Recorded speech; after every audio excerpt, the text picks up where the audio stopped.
If you're like me, you're in your midlife years and have absolutely no idea how that ever happened. Let's talk about how you can stay connected to your passion and your purpose through this time of life.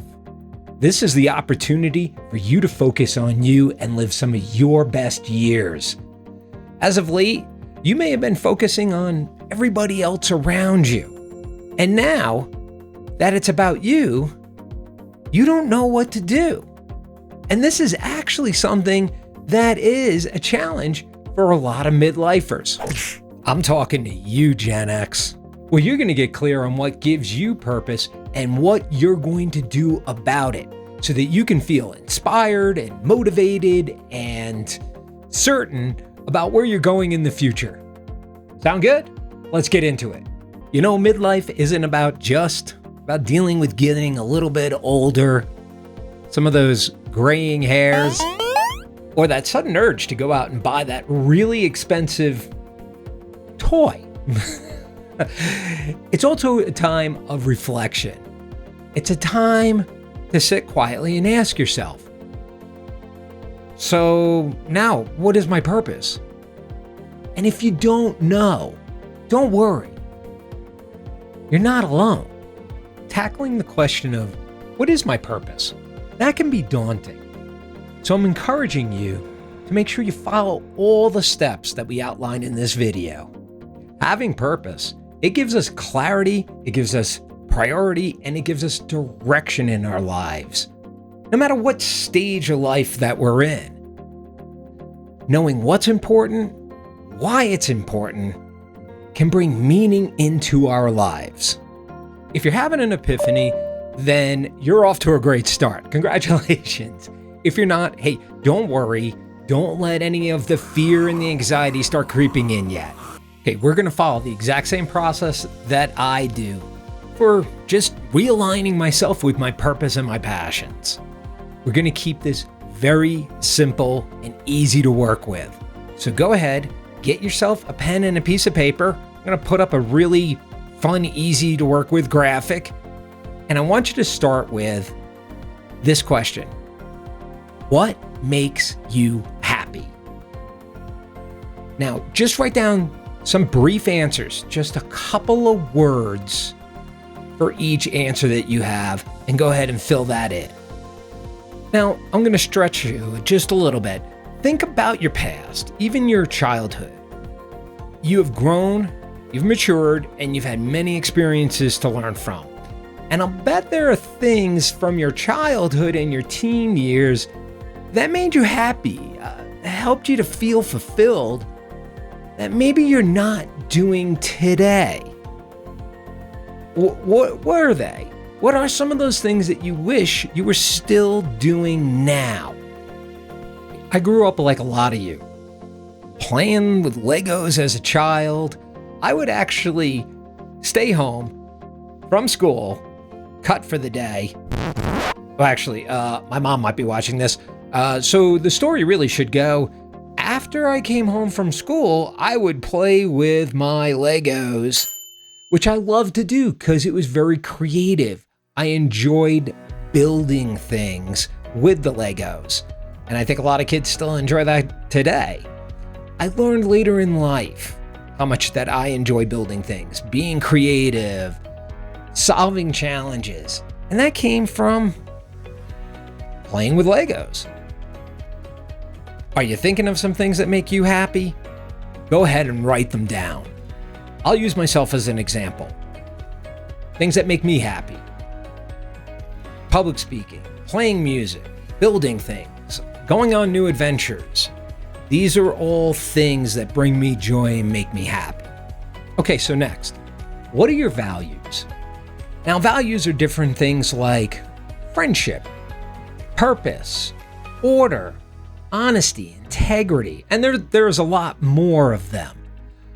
Values are a foundation to how we think, how we act, what we say.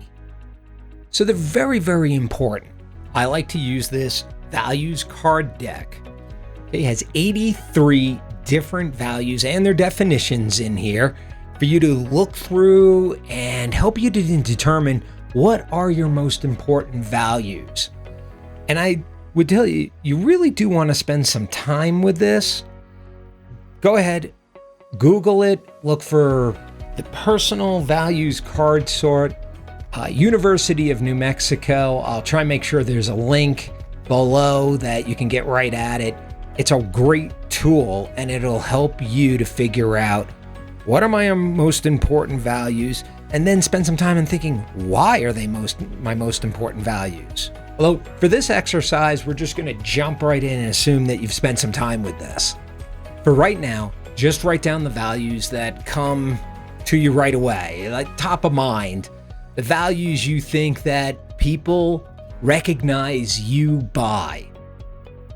Now, back on the graphic, I'm just going to write in some for myself. Things like integrity, health, growth, humor. And later on, when you have a chance to sit with this, look at your values and ask, am I living life in these values? Are these the values that are really, truly important to me and have meaning in my life? And you may decide that you decide maybe change a couple of your answers or cross some things out. That's okay. Great. Now you've written down things that make you happy and values that you have. Okay, now let's move over to the last of the three circles, which is your talents, the skills that you have. Over the years, you've developed and maybe even you've mastered your talents and skills. For instance, I have skills in video production and public speaking and personal growth.